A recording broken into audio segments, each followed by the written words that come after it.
Milagres, prodígios, profecias, sinais diversos, extraordinários, sobrenaturais. Crer ou não crer? Eis a questão. Oi pessoal, tudo bem? Hoje a gente vai conversar um pouco sobre esses sinais extraordinários, coisas sobrenaturais que acontecem com certa frequência e que a gente fica sem saber se devemos ou não acreditar. Alguns, incautos, a meu ver, abraçam qualquer coisa sem saber se aquilo foi realmente Deus que fez ou não. Outros já têm mais um pé atrás e pensam em analisar, primeiramente, para saber quem fez.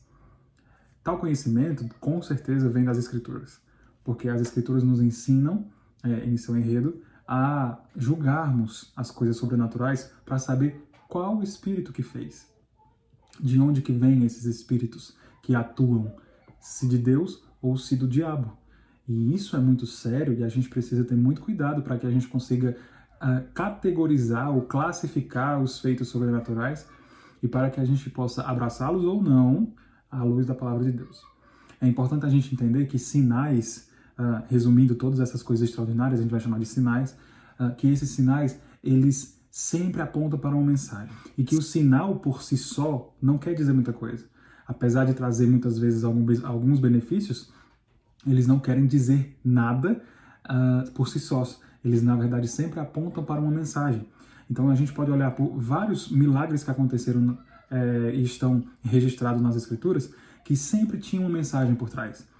Pensando, por exemplo, nos 450 profetas de Baal, que Elias derrotou naquele duelo no Monte Carmelo. O Senhor Deus mandou o fogo do céu e consumiu o holocausto de Elias, não simplesmente porque aconteceu aquilo, mas havia um interesse por trás, havia uma mensagem por trás. A afirmação de Elias era: se Baal é Deus, adorem Baal, mas se Deus, o Senhor, é Deus, adorem ao Senhor, a Jeová, ou Yahvé. E ele faz o desafio: quem responder com fogo é o Deus verdadeiro. Então havia essa mensagem por trás daquele milagre. Se a gente for olhar para outros tantos milagres que aconteceram, quando, por exemplo, Pedro entra junto com João lá no templo, através da Porta Formosa, e cura o paralítico, estava lá há muito tempo. Aquele milagre não aconteceu simplesmente por acontecer ou simplesmente para beneficiar uma pessoa, o que foi muito bom. Mas, na verdade, tinha por trás a mensagem do Evangelho, que o milagre abriu a porta, escancarou a porta para que os apóstolos pudessem pregar com autoridade. Então, em todos esses contextos, os milagres, eles validavam a mensagem de alguém ou validavam a própria pessoa. Os apóstolos tiveram o seu ministério confirmado através de muitos milagres. E uma vez confirmados, esses milagres cessaram. Então, a gente tem que observar não apenas o milagre, mas a mensagem por trás do milagre. Porque pode ser que esse milagre ou esse sinal tenha sido realizado, mas por trás traga uma mensagem contrária à palavra de Deus, e nesse caso nós precisamos repudiar, nós precisamos rejeitar com toda a nossa convicção. Para isso, a gente precisa estar realmente pautado nas Escrituras e com humildade para reconhecer que as Escrituras falam a verdade, ensinam a verdade e que elas são independentes do nosso sentimento, das nossas experiências ou das nossas opiniões. A nossa opinião, a minha opinião, ou a minha experiência, ou a minha concepção, o meu sentimento é completamente secundário à realidade. Eu não posso por mim mesmo dizer que alguma coisa é verdade porque eu acho que é verdade. A palavra é que rege todas as coisas e nós precisamos estar enquadrados nela. Dito isto, como que a gente pode então saber se um sinal é ou não de Deus? Em 18 de Deuteronômio, lá no versículo 18, está escrito assim, Deus falando a Moisés: levantarei no meio dos seus irmãos um profeta como você. Porei minhas palavras na sua boca e ele dirá a vocês tudo o que eu lhe ordenar. Se alguém não ouvir minhas palavras, que o profeta falará em meu nome, eu mesmo lhe pedirei contas. Mas o profeta que ousar falar em meu nome, coisa que não lhe ordenei, ou que falar em nome de outros deuses, terá que ser morto. Mas talvez vocês se perguntem, como saberemos se uma mensagem não vem do Senhor? Essa é a nossa questão. Se o que o profeta proclamar em nome do Senhor não acontecer nem se cumprir, essa mensagem não vem do Senhor. Aquele profeta falou com presunção, não tenham medo dele, ou não temam-no. Então, nesse texto, a gente tem simplesmente uma situação em que Deus fala que vai mandar alguém, um profeta, semelhante a Moisés, e que todas as pessoas precisam ouvir o que esse profeta diz. No mesmo contexto, o próprio Deus fala de alguém que poderia surgir, falando coisas que Deus não mandou, mas essa pessoa dizia que Deus tinha mandado. E agora a gente está num dilema. E como nós vamos saber?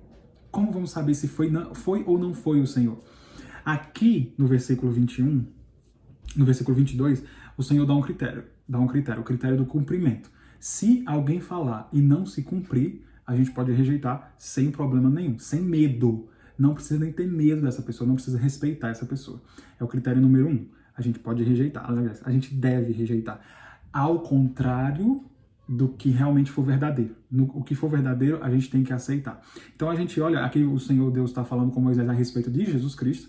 Ele é o profeta conforme Moisés, ou semelhante a Moisés, e tudo o que Jesus Cristo falou se cumpriu literalmente, completamente. Então, o que ele fala, Jesus Cristo, nós temos que acatar, abraçar e com docilidade, com muito amor, defender. Ao contrário, o que foi falado, o que é falado, que não está conforme a palavra, que não se cumpre, aí a gente rejeita. A gente tem o primeiro critério, então, é o critério do cumprimento. Só que tem um outro critério. Lá em Deuteronômio 13, um pouquinho antes, eu coloquei nessa ordem para a gente ver o peso dos critérios, né?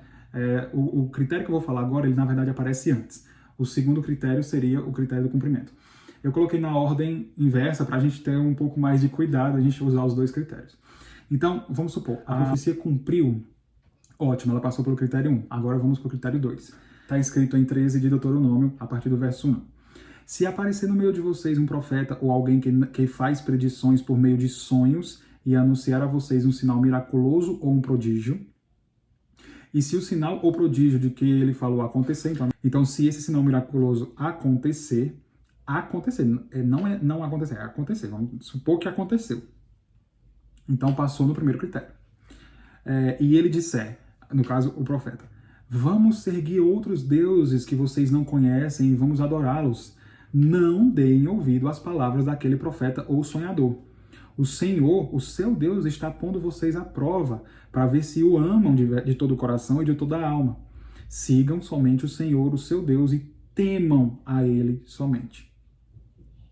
Verso 5. Aquele profeta ou sonhador terá que ser morto, pois pregou rebelião contra o Senhor, o seu Deus, que os tirou do Egito e os redimiu da terra da escravidão. Ele tentou afastá-los do caminho que o Senhor, o seu Deus, ordenou a vocês que seguissem. Eliminem o mal do meio de vocês. Então, esse texto deixa muito claro o segundo critério, que é referente à mensagem.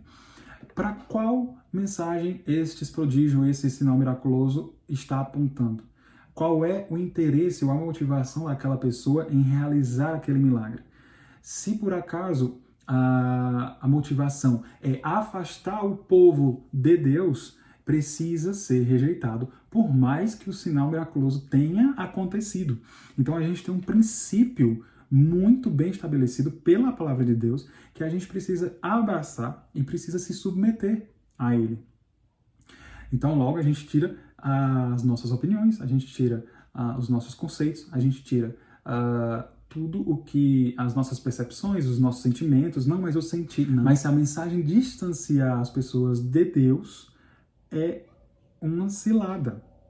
Aqui Deus fala que ele colocou a pessoa em prova para saber se aquela pessoa ama a Deus de verdade. Olha que quanto isso é sério. Por quê? Porque se por acaso eu não amar a Deus de todo o meu coração, eu vou cair nessa cilada e vou amar o milagre, vou amar a obra de Deus ao invés de amar o Deus da obra. E isso é muito perigoso. A palavra de Deus nos ensina a nós amarmos a Deus sobre todas as coisas. Então não é porque eu vi alguma coisa que deu certo, se cumpriu, e isso acabou me afastando de Deus, que eu vou abraçar. Pelo contrário, eu preciso rejeitar. Muito mais importante é o meu relacionamento com Deus do que qualquer sinal que eu precise. Eu mesmo vivi isso na minha vida há algum tempo, e eu percebi depois de muito tempo que eu tinha entendido alguma coisa que aconteceu de bom na minha vida como tendo sido o caminho de Deus, mas na verdade foi uma tentação, foi uma provação para o Senhor testar o meu coração e ver se eu realmente o amava ou não de verdade, ou acima de todas as coisas. E infelizmente, pelo menos no meu conceito, eu fui reprovado. Mas o próprio Deus, por misericórdia, teve muita compaixão da minha alma, e eu louvo a Deus por isso, e me resgatou dessa queda, né, desse sítio escorregadio em que eu estava. Então, a gente tem dois critérios. Na nossa ordem aqui, o primeiro critério é o critério do cumprimento. Cumpriu, ótimo, vamos para o segundo critério. Não é porque cumpriu que foi Deus. Pode ser que não tenha sido, por isso precisa do segundo critério. Então, cumpriu, ok, vamos para o segundo critério.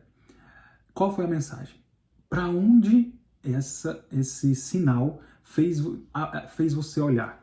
Imagina que você está numa estrada e tem uma placa de trânsito e dizendo que tem uma curva à direita. Esse sinal realmente te ajudou? Tinha realmente uma curva à direita? Ou esse sinal estava no lugar errado, estava informando a coisa errada?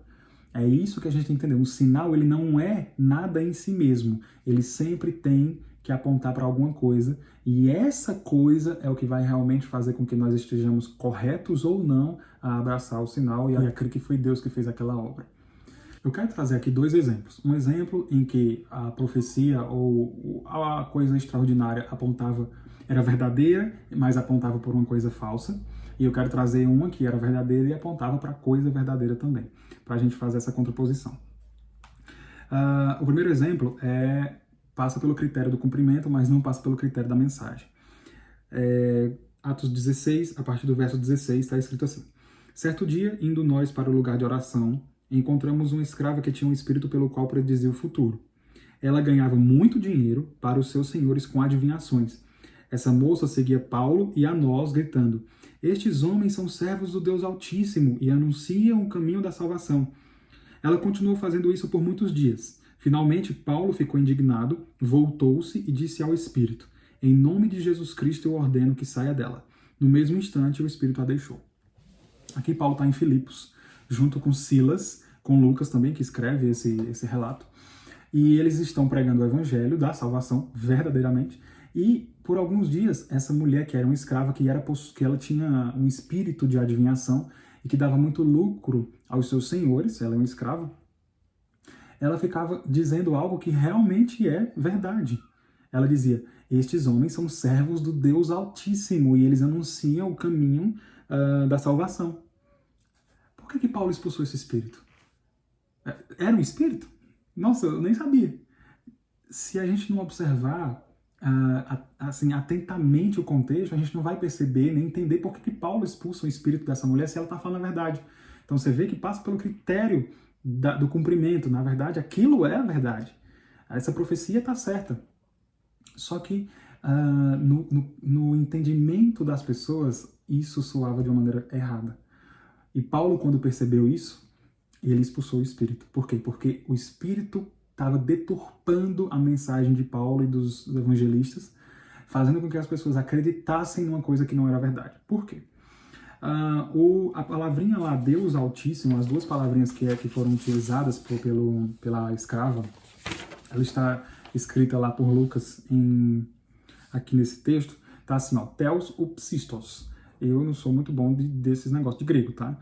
Mas eu peguei aqui eu vi um comentário sobre isso na Bíblia de Estudo, e explica que é possível que as pessoas de Filipos tenham entendido Deus Altíssimo não sendo como Deus, o Pai do Senhor Jesus Cristo, o Deus dos judeus, mas como sendo Zeus, o Deus mais alto no escalão lá do panteão greco-romano, Zeus. Por quê? Porque a mente daquelas pessoas ela é pagã, a mente era pagã. Então, é possível que usando esses termos tão genéricos, Deus, Altíssimo, Theos, é a palavra Deus para Deus, o Pai, mas também para Deus, qualquer divindade, com D minúsculo. E Altíssimo era o que qualificava, de certa forma, essa divindade do panteão grego. E então, é possível que as pessoas tenham entendido como sendo Zeus, como se Paulo, Silas e os outros estivessem falando de Zeus. Então você está vendo que a mensagem está deturpada? Então, quando Paulo expulsa o espírito em nome de Jesus Cristo, automaticamente ele tira Zeus da jogada e coloca Cristo no centro. A mensagem correta é essa. E aí ele expulsa o espírito, depois ele vai ter vários problemas, porque os donos da escrava vão, enfim, cobrar dele, né? Porque agora eles não vão ter mais lucro. Mas eu queria que você percebesse a jogada da mentira de Satanás.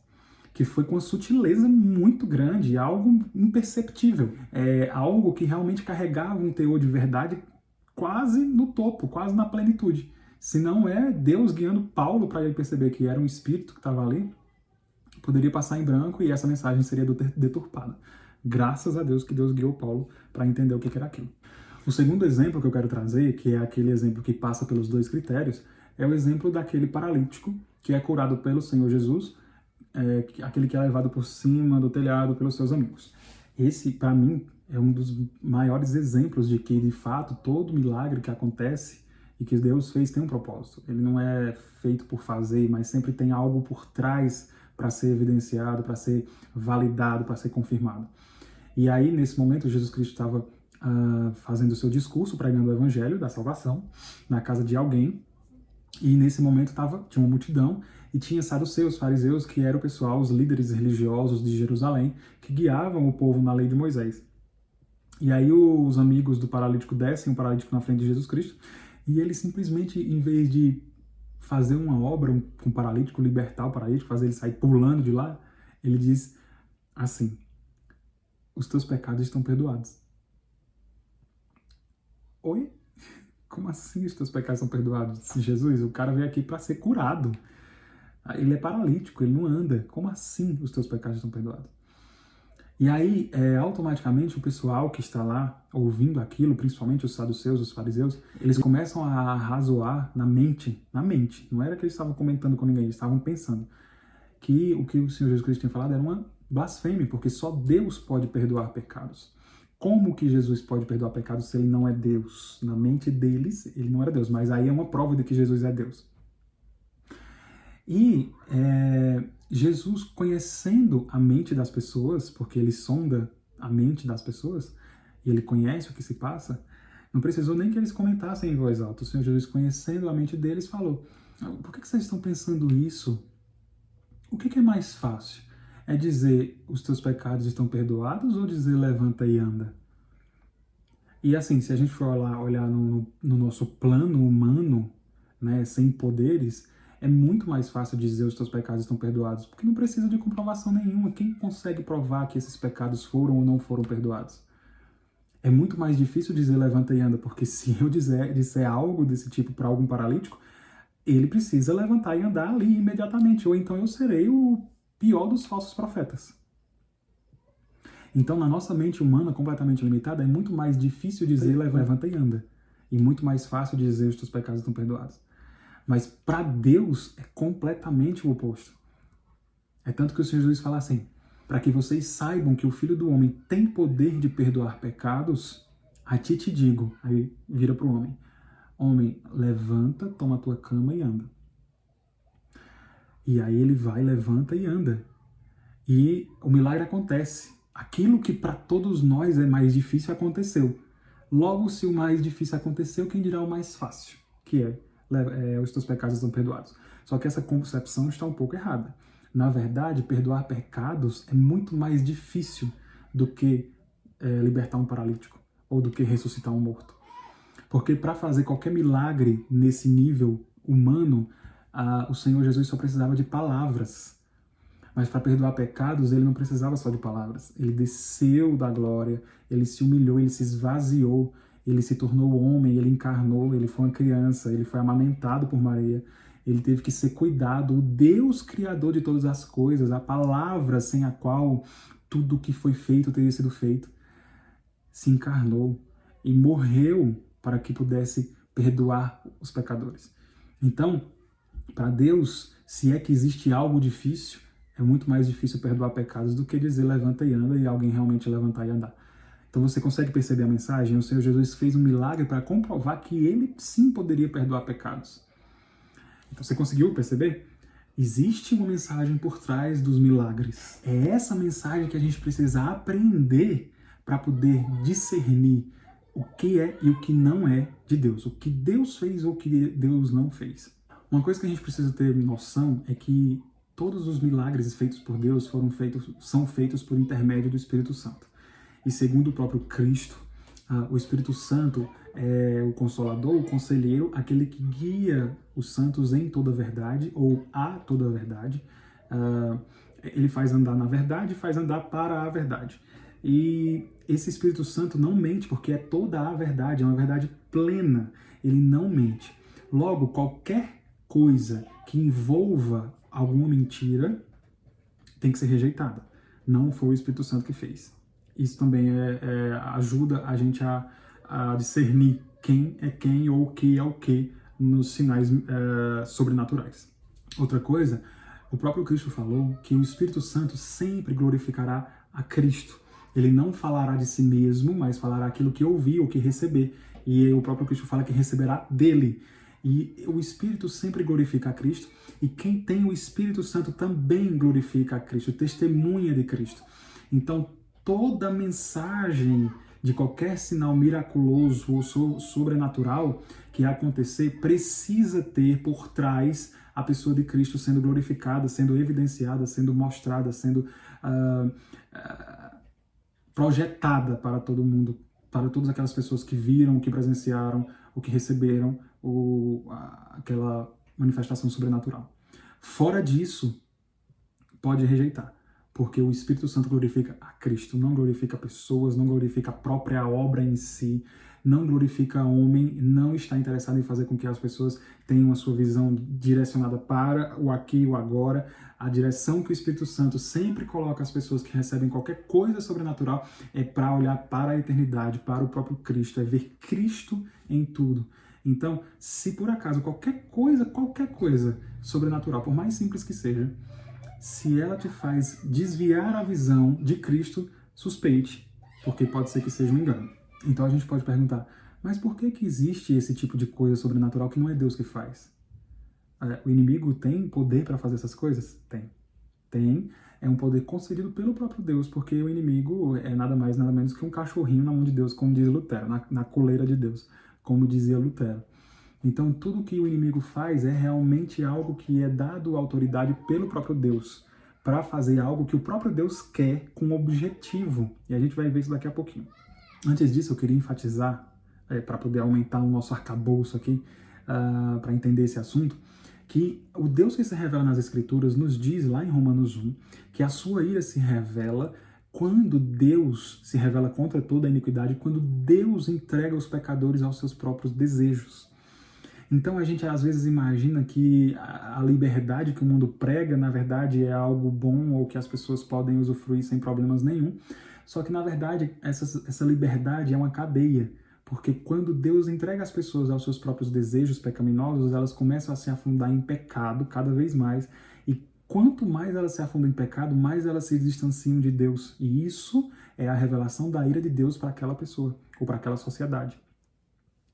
Então a gente precisa entender isso. Deus, quando está irado, ele entrega as pessoas aos seus próprios pecados, e não tem nada pior do que isso acontecer com a gente.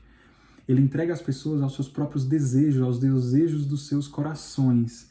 E isso é completamente perigoso e assustador, porque é o próprio Deus entregando. Leiam lá capítulo 1 de Romanos, vocês vão entender. Quanto mais as pessoas se buscam realizar os seus desejos, e geralmente são desejos maus, porque o pecado fez isso com a nossa capacidade de desejar, a gente acaba desejando coisas para nós mesmos, a gente quer sempre realização, quer estar acima das pessoas, e acaba desenvolvendo pecados cada vez mais, e a gente vai se afundando, se atolando, e cada vez mais nos distanciando de Deus, e isso nada mais é do que a ira de Deus sendo aplicada na nossa vida. E graças a Deus, porque Ele nos faz perceber isso através da palavra de Deus, e Ele resgata alguns, aqueles que creem que isso aqui é a palavra de Deus, e como isso é sério. Então, tendo isso em vista, a gente pode simplesmente entender por que essas coisas acontecem, por que milagres ou sinais, prodígios, coisas sobrenaturais, extraordinárias acontecem, sendo que não são feitas por Deus. Porque o Senhor está entregando as pessoas aos seus próprios desejos. E muito possivelmente, para que essas pessoas consigam, elas se lambuzem com esses desejos, elas precisam de uma confirmação. E a confirmação é o quê? O milagre. Só que esse milagre e essa confirmação, que é a mensagem do milagre, é para onde esse milagre aponta, não está apontando para a verdade. E aí cada vez mais as pessoas se afundam em seus próprios pecados através das coisas sobrenaturais. Lá em 2 Tessalonicenses, no capítulo 2, a partir do verso 7, Paulo fala o seguinte: A verdade é que o mistério da iniquidade já está em ação. Aqui ele está falando do anticristo, quando ele vai surgir. Mas aqui ele diz o seguinte, que esse mistério já está em ação. O anticristo ainda não surgiu, mas o ministério dele já está sendo realizado. A verdade é que o mistério da iniquidade já está em ação, restando apenas que seja afastado aquele que agora o detém. Verso 8. Então será revelado o perverso, a quem o Senhor Jesus matará com o sopro da sua boca e destruirá pela manifestação da sua vinda. A vinda desse perverso é segundo a ação de Satanás, com todo poder, com sinais, com maravilhas enganadoras. Ele fará uso de todas as formas de engano, da injustiça para os que estão perecendo, porquanto rejeitaram o amor à verdade que os poderia salvar. Por essa razão, Deus lhes envia um poder sedutor, a fim de que creiam na mentira e sejam condenados todos os que não creram na verdade, mas tiveram prazer na injustiça. Lá em Romanos 1, Paulo diz isso, que aqueles que não respeitaram ou não glorificaram a Deus como Deus, rejeitaram a verdade e amaram a injustiça, a esses Deus revela a sua ira quando os entrega aos seus desejos. Aqui, Paulo está trazendo a mesma ideia, dizendo que o perverso, e esse ministério já está acontecendo, ele age pela eficácia do poder de Satanás, com todo o poder, com sinais e com maravilhas enganadoras, utilizando de todas as formas de engano possível para poder fazer com que as pessoas continuem crendo na mentira. Eu não sei se vocês conseguem perceber isso, mas isso é assustador, isso é simplesmente algo muito sério, que a gente precisa ter discernimento, então. Porque se existem sinais, e existem muitos sinais sobrenaturais, que não estão sendo operados por Deus, mas estão sendo operados pelo inimigo, com a intenção de fazer com que as pessoas continuem acreditando na mentira e rejeitando a verdade que os salvaria. Não é possível que a gente tenha coragem de abraçar toda e qualquer manifestação sobrenatural como sendo Deus, ou como sendo de Deus, como vinda de Deus. A gente tem que ter um mínimo de critério para poder analisar, avaliar, para que a gente não tropece. Porque é possível que a gente tropece achando que alguma coisa foi feita e não foi Deus. E a gente atribui a Deus. E isso é muito perigoso. É muito perigoso. Então, o meu alerta é que a gente não dependa dessas coisas para crer em Deus. A gente precisa entender que a palavra de Deus é quem rege as nossas vidas, que rege todas as coisas. O próprio Deus está sentado no trono, Jesus Cristo é a cabeça de todas as coisas, ele é líder de todas as coisas. E não precisamos mais desses sinais, porque os sinais eles já comprovaram naquela época a mensagem do Evangelho. Os sinais verificaram e comprovaram que Cristo é verdadeiramente Cristo, que os apóstolos realmente tinham poderes para fazer esses sinais, porque a mensagem deles era dada por Cristo. E uma vez que tudo isso foi confirmado, nós não precisamos mais dessas coisas. Nós temos a Bíblia para comprovar isso, precisamos crer nela, crer nos milagres que estão aqui contados. João fala sobre isso no finalzinho do seu evangelho, que esses milagres foram escritos para que a gente cresça neles. E a gente rejeite, ou pelo menos tenha cuidado para abraçar ou não coisas sobrenaturais que acontecem hoje, porque o ministério que hoje pode se fazer valer ou usar essas ferramentas sobrenaturais, está aqui claro, e no Apocalipse também tem muito disso, que vai ser utilizado por Satanás. O inimigo, ele é plagiador, ele gosta de plagiar as ações de Deus na história. Então você vai perceber que, como ele percebeu que as mensagens de Cristo e de Deus foram confirmadas através de milagres, ele vai querer também confirmar a mensagem dele através de milagres. O problema é porque a gente vai ter que entender a diferença das mensagens. E uma vez entendendo a diferença das mensagens, a gente vai estar preparado para discernir se aquele milagre é ou não de Deus, e aí a gente vai ter condições de rejeitar ou não através do que a Bíblia nos ensina. Então, o meu apelo é para que vocês busquem entender isso através das Escrituras, se isentem das opiniões de vocês, dos sentimentos de vocês, ou das experiências de vocês, para que vocês se rendam à palavra de Deus. Lá em Jeremias está escrito que o nosso coração é enganoso, então a gente tem que ter muito cuidado com o nosso coração, porque ele pode nos enganar. E aqui está escrito que o inimigo fará uso de todas as formas de engano. Então a gente tem que cuidar, porque se a palavra diz que o nosso coração é enganoso, pode ser que ele use o nosso coração, o nosso sentimento, o nosso pensamento. Então isso é muito perigoso. Paulo, uma vez falando aos Coríntios, lá no capítulo 1, verso 22, ele está querendo evidenciar a mensagem de Cristo e ele diz: os judeus pedem sinais, os gregos ou os gentios pedem sabedoria, mas nós pregamos Cristo crucificado, porque Cristo é o poder de Deus, ou seja, é o sinal de que nós precisamos. E Cristo é a sabedoria de que nós também precisamos. Então, são coisas que passaram, a gente não precisa mais dessas coisas para confirmar o que está aqui. Durante 2000 anos de igreja, a gente vê a história e comprova que tudo que está escrito aqui se cumpriu ou vai se cumprir ainda. E que nada caiu por terra. Então a gente tem segurança de que o que está aqui é verdade. E a gente abraça, simplesmente abraça. E abraça na intenção de estarmos preparados e vigilantes para que nós não caiamos no engano. Porque o inimigo vai usar todo artifício possível para enganar. E se possível fosse, até os escolhidos. É porque não é possível, mas se fosse, enganaria até os escolhidos. Então meu apelo é que você se volte para as Escrituras, que você busque de Deus através da oração, do relacionamento com Deus, compreensão e discernimento, para que você não caia nas astutas ciladas de Satanás, para que você não seja atingido com seus dardos inflamados. Tá bom? Que Deus abençoe. Até a próxima.